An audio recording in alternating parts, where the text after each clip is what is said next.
What if you could learn one Spanish concept but have 3 different uses for it? Sounds like a great return on knowledge, right? Well, with the past participle, you can. Get ready to triple your Spanish knowledge. Let's jump right into it. Learning the past participle of a Spanish verb is a great 3-in-1 deal. For every different past participle you learn, you'll gain 3 different uses. They can be used as an adjective in phrases like lesión estudiada, which means wasn't studied. Or they can be used in the passive voice. La prueba fue corregida por la profesora. The test was corrected by the teacher. Lastly, they can be used in a perfect grammar form used in conjugation with the auxiliary verb haber. For example, ellas han visitado España 3 veces. They have visited Spain 3 times. Side note, if you want to learn how to speak Spanish, make sure to check out BaseLang.com, where you can get access to unlimited one-on-one Spanish classes with native speaking teachers all via Zoom. Now back to the lesson. Let's dive into the Spanish past participle. The first question we'll address is how the Spanish past participle is formed. And don't worry, it's not as confusing as you might think. For regular verbs, all you need to do is drop the ending, so either AR, ER, or IR, from the infinitive verb and replace it with ado or ido. Verbs ending in AR get the ending ado, and verbs ending in IR or ER get the ending ido. A good way to think about this is that it's similar to the ED endings that changes many verbs in English. For example, how start turns into started, or how finish turns into finished. An important difference to keep in mind, though, is that in Spanish, the past participle must agree on the gender as well as the number with the noun that it changes. Let's take a look at a few examples. Take the verb jugar, which means to play. Since it ends with AR, in past participle, it turns into jugado, which means played. Or the verb vivir, to live. Since it ends with an IR, we change the ending into ido, vivido, lived.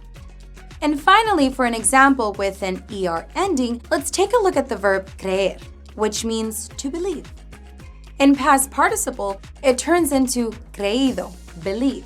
As you can see, when it comes to regular past participles, the rules are pretty simple. But as it always goes with Spanish grammar, there are many irregular verbs to be mindful of. Irregular past participles in Spanish. When it comes to irregular past participles, the best way to learn is just to memorize them. Unfortunately, there aren't really any shortcuts here, but the more you practice using them in real-life conversations, the more second nature it all becomes. We have a comprehensive list of irregular past participle verbs in the blog post for this video, which you can check out in the description below. But in the meantime, here are a few examples to get you started. Resolver, which means to resolve, turns into resuelto.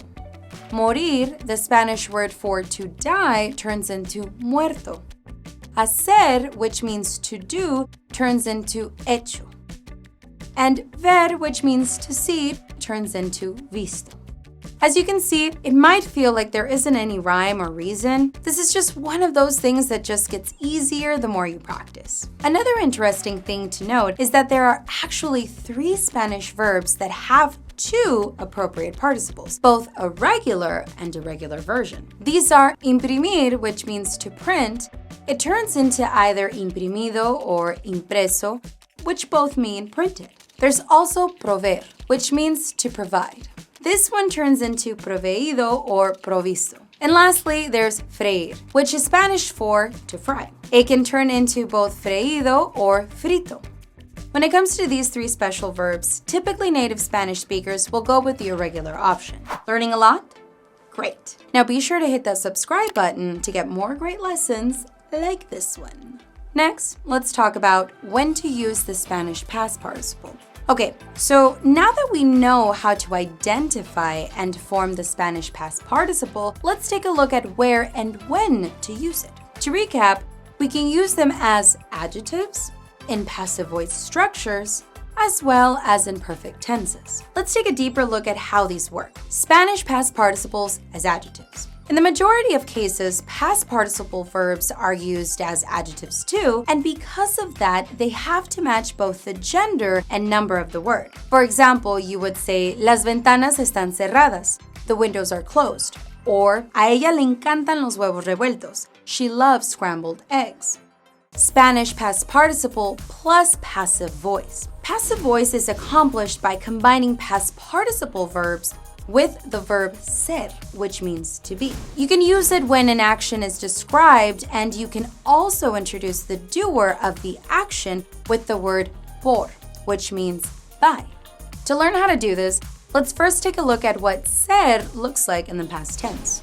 Yo fui, tú fuiste, él, ella, usted fue, nosotros, nosotras fuimos, and ellos, ellas, ustedes fueron. So, with this in mind, the passive voice formula is the verb to be plus past participle plus by. Let's take a look at a few examples of this in action. Ellos fueron expulsados por el director del colegio. They were expelled by the principal of the school. Or, el video fue visto por millones de suscriptores. The video was watched by millions of subscribers. Speaking of subscribers, once you understand the formula, it's pretty simple to get a hang of. And finally, this brings us to Spanish past participle plus perfect structures. In Spanish, you'll come across many perfect tenses, and each of them requires using the past participle. And forming these perfect tenses is pretty simple, since you only have to conjugate one verb, haber, which means to have. In the next part of this video, we'll review 6 perfect tenses and how the past participle is used with each of these tenses. The 6 tenses are present perfect, past perfect, future perfect, present perfect subjunctive, past perfect subjunctive, and haber conditional form conjugation. Let's start with the present tense. Here's how you conjugate haber in present perfect. Yo he, tú has, él, ella, usted ha, nosotros, nosotras hemos, and ellos, ellas, ustedes han.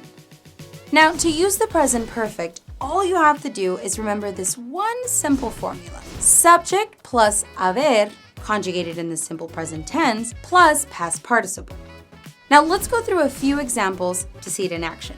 Él ha comido demasiadas galletas. He has eaten too many cookies. Ellas han visitado Roma 3 veces este año. They have visited Rome 3 times this year. Juan y Verónica han estudiado juntos desde que tenían 5 años. Juan and Verónica have studied together since they were 5 years old. Pretty straightforward. Next, you can use the past participle in past perfect. Let's go through the appropriate conjugations for haber. Yo había, tú habías, él, ella, usted había, nosotros, nosotras habíamos, ellos, ellas, ustedes habían. And the formula for this one is subject plus haber, conjugated in the imperfect past tense, plus past participle. Again, pretty simple.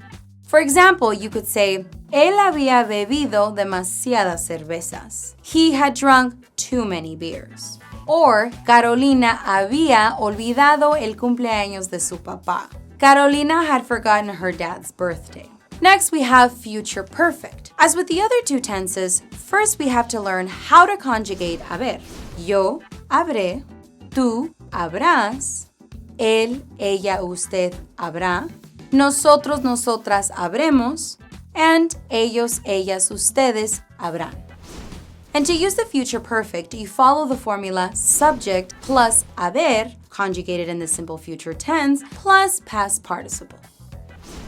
Now let's go through a couple of sentences to see it in action. Ellas habrán ganado la competencia. They will have won the competition. Or, para mañana, Juan habrá terminado el proyecto. Juan will have finished the project by tomorrow.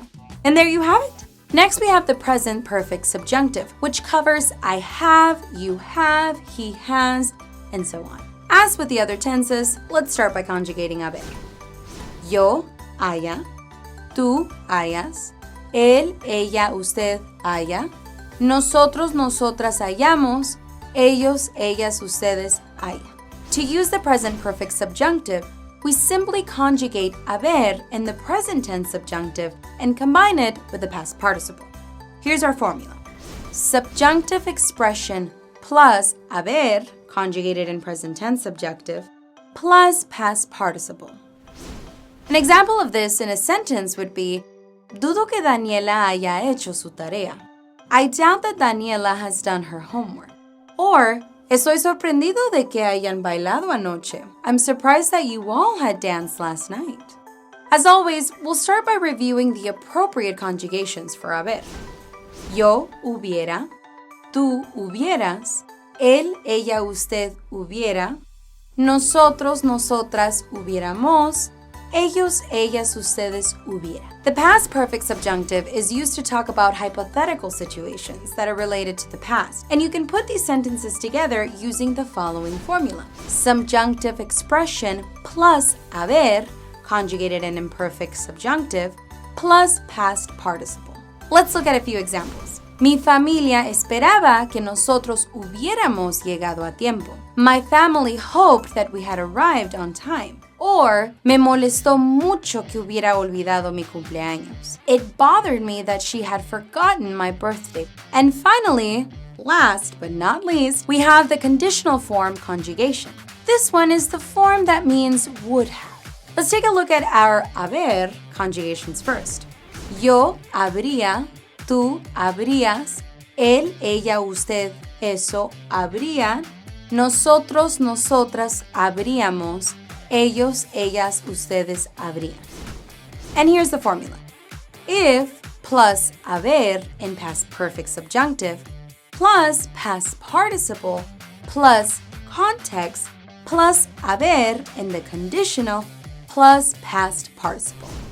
All right, let's take a look at a few final examples. Si hubiéramos ganado la lotería hace 5 años, habríamos vivido como reyes. If we had won the lottery 5 years ago, we would have lived like kings. Or, si hubiera gastado menos dinero el mes pasado, habría comprado una nueva computadora esta semana. If I had spent less money last month, I would have bought a new computer this week. And there you have it. Everything you need to know about the Spanish past participle. And remember, if you want to learn how to become conversational in Spanish, why not schedule your first class with a BaseLang teacher today? At BaseLang.com, you get access to unlimited one-on-one Spanish classes with native-speaking teachers all via Zoom. Try your first week for only $1. Now that you've learned past participle, be sure to check out our other video that's all about past tense in Spanish. Thanks for watching, and I'll see you in the next lesson.